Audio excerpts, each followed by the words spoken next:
আবারও দুস্থ অসহায় গরিব মানুষের পাশে সমাজসেবী মানবিক রামকৃষ্ণ সিং চুন্নু সিং। একবার দুবার নয়, আমরা বারবার দেখে আসছি সকাল থেকে রাত্রি পর্যন্ত গরিব অসহায় দুস্থ মানুষের নিয়ে চিন্তা ভাবনা করে থাকেন যিনি। আর কেউ নন, উনি হলেন মুর্শিদাবাদের ধুলিয়ান শহরের ভূমিপুত্র, বিশিষ্ট শিল্পপতি, সমাজসেবী ও শিক্ষানুরাগী রামকৃষ্ণ সিং চুন্নু সিং। ঈদ আর পুজোতে নয়, তিনি সবসময় গরিব দুস্থ অসহায় মানুষের বস্ত্র বিতরণ তো আবার কখনো আর্থিকভাবে সহযোগিতা করে থাকেন।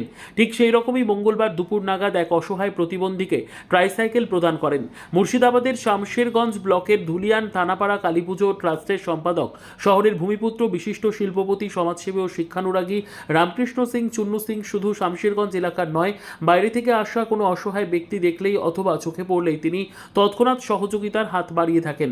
আবার এদিকে গরিব অসহায় মেধাবী ছাত্রছাত্রীদের পড়াশোনা চালিয়ে যেতে সহযোগিতার হাত বাড়িয়ে থাকেন।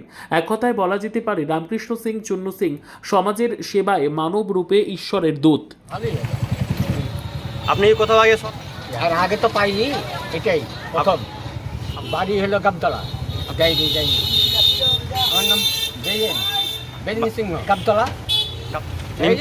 হ্যাঁ, এই ছোটা পাড়া গাবতলা বলে না।